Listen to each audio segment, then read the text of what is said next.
Stand by. The vacuum tubes are warming up. This is a special live broadcast right here on Georgia Radio. I wanted to welcome George Weinstein from the Atlanta Writers Club here to Georgia Radio. We're talking about writing here on this special broadcast. George, thanks for coming by. Appreciate it. Yeah, thank you for having me, man. You're not only the executive director of what I think is probably the oldest writing club in Georgia, the Atlanta Writers, but you're also, this is cool, you're also an author yourself, and you've written Hardscrabble Road, the sequel as well, Return to Hardscrabble Road. I mean, you get this because you're part of it and because you're also an author, which is wonderful. How'd you get into this? Well, I'd always written. When I was 6 years old, I was writing plays for my stuffed animals to act out on top of my bed to entertain my brother and sister. It's just how my brain is wired. I got serious about novel writing in 2000 and discovered the Atlanta Writers Club from a referral from another writer, and got involved in that organization. And so the Atlanta Writers Club was founded in 1914, and it's just a remarkable organization of really diverse writers, all genres, all age groups. We now have 1,350 some odd members, and we do monthly meetings, online workshops. I run 2 conferences a year on traditional publishing, where I bring in agents and publishers for our writers to meet with. That's resulted in a lot of publishing contracts and representation contracts with agents. And we also do a self-publishing conference, because that's an option that more and more authors are gravitating toward. So it's home to me, and it's a place where I've met all of my best friends. I've met my wife through the Atlanta Writers Club.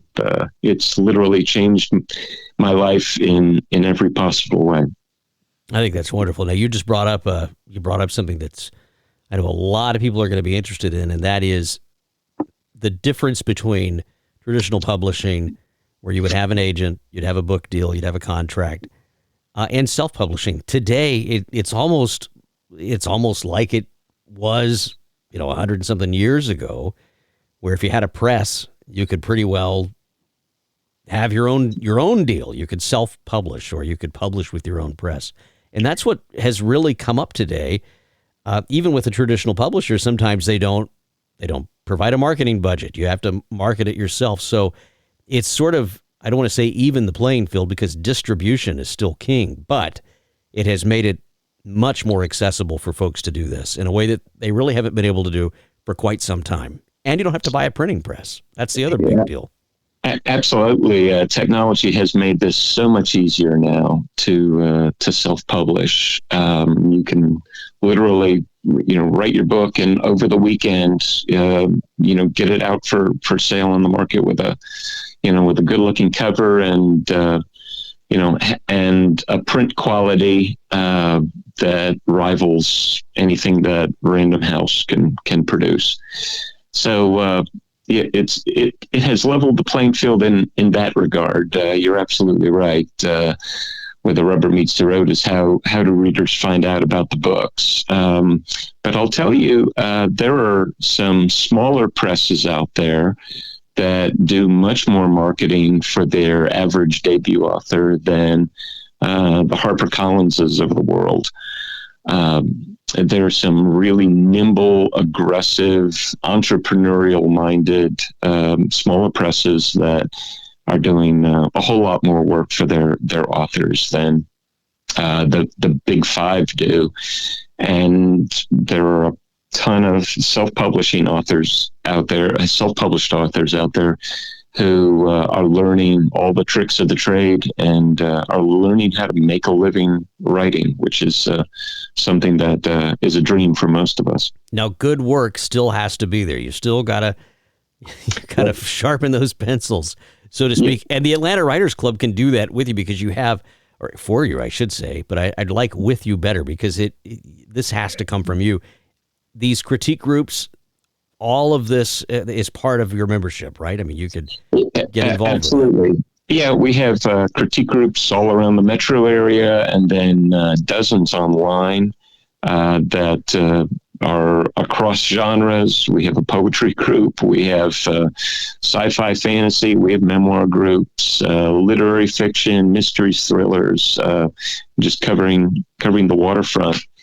And I agree that it's with you because ultimately the author has to do the hard work of stringing one word after another in compelling and interesting ways that grab readers and hold them on the page. But these groups can help and can literally change your writing and change your lives. So how did I meet my wife? Through the Atlanta Writers Club? Well, she joined my critique group back in 2008. I had no idea at the time when this beautiful woman walked in that one day she would be my wife. So it can change your life in ways you can't even imagine. I think that's wonderful. That's a great story. I didn't know that about you, but I think that's a great story. Not that you would just walk around telling people, by the way, if you join this club, you may meet your wife. Well, what I tell people that who are single and are interested in finding somebody, that you find a group of like-minded people who share the same hobby, share the same ambitions and interests, and critique groups for writers would be an example of that.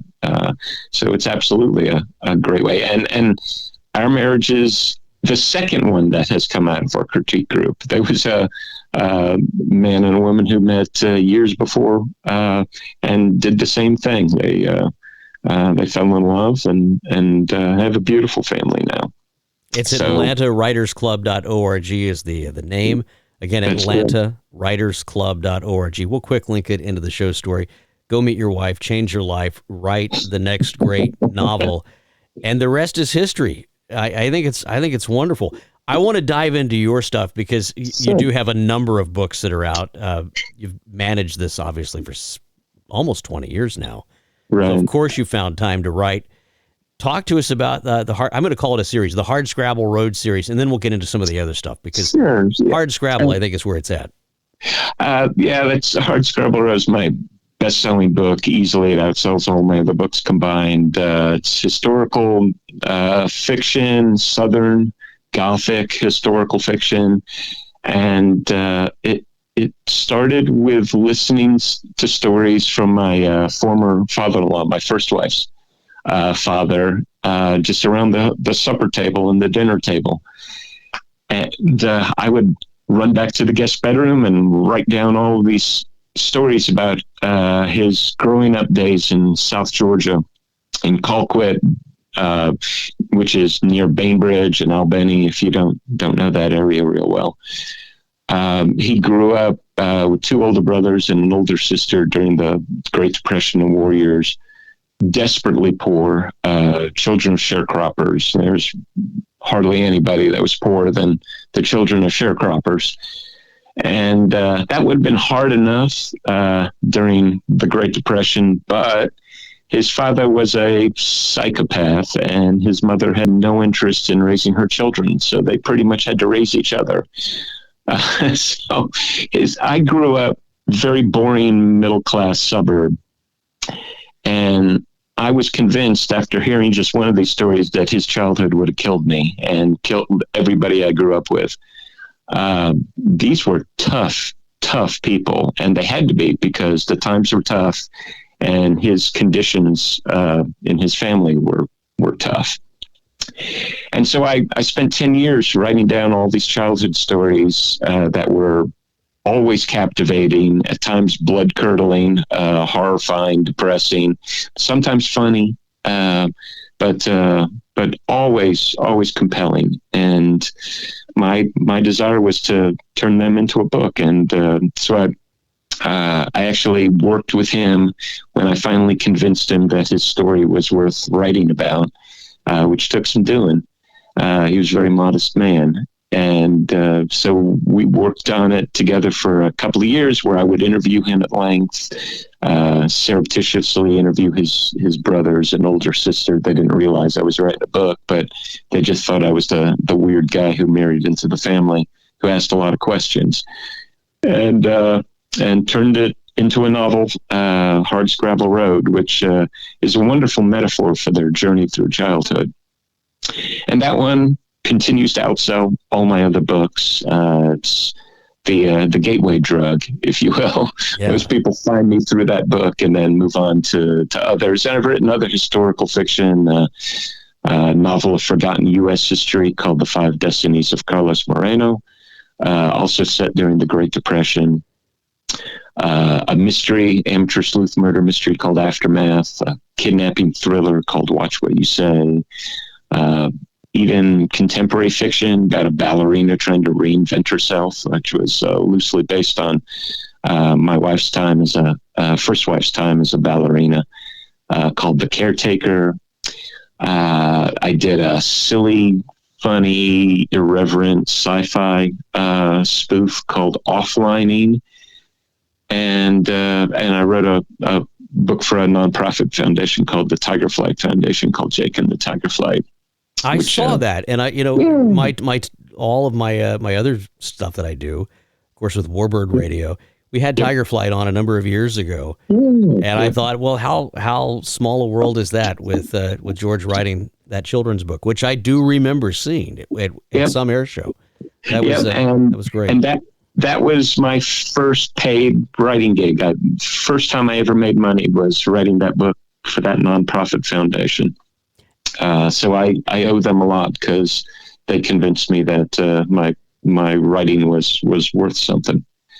Well, is it possible to really make money at writing today? Is that doable for someone starting out with that goal? You can make money. Can you make a living? That's another question entirely. You can make money doing this. If you watch your budget on marketing and the like, you can make money writing. My wife and I did a book signing this weekend, and sold 15 books. So we made some money writing, but do we make enough to make a living writing? No. And few writers do make a living writing. Most of them have a teaching job or something else that pays the bills. I have a day job that I'm playing hooky from right now to talk with you, and the writing is hobby money. My ambition is to eventually make enough money that writing, just off my books, that I can do that, but few of us do, and I know that realistically going in, and that's not what's important to me. Really, what's important to me is helping other writers and just getting my books out there in whatever quantity the market will bear. And every purchase is really a gift. I'm so grateful to readers who have literally every year millions more choices of books, new books that come out, and a few of them pick up, a copy of Hardscrabble Road or Aftermath or one of my other ones, and I'm eternally grateful for them. I talked to a lady at our Carrollton Writers Conference not too long ago, we had that a week ago or so. That's right. And I said, why do you write? And she said, well, I used to play the lottery. And I just kind of looked at her and she goes, now I write books because every time I finish it, I feel like it's a lottery ticket. And I feel like this is the one that's going to change my life. And she goes, but more importantly, maybe somebody else's. Yeah, and I thought, wow, there you go, right there, and I loved that. I love that analogy that it is a lottery ticket. And of course, we heard at our writers conference that there was a young lady there, a librarian from our neighboring state over there in Alabama, that just signed a big deal. And that was encouraging for a number of people, because if you look at it like the lottery ticket, it sounds like there's still that magic golden ticket every once in a while if the work is good. And that's, again, where the Atlanta Writers Club can pay off. And you can sign up today online. You don't have to live in Atlanta.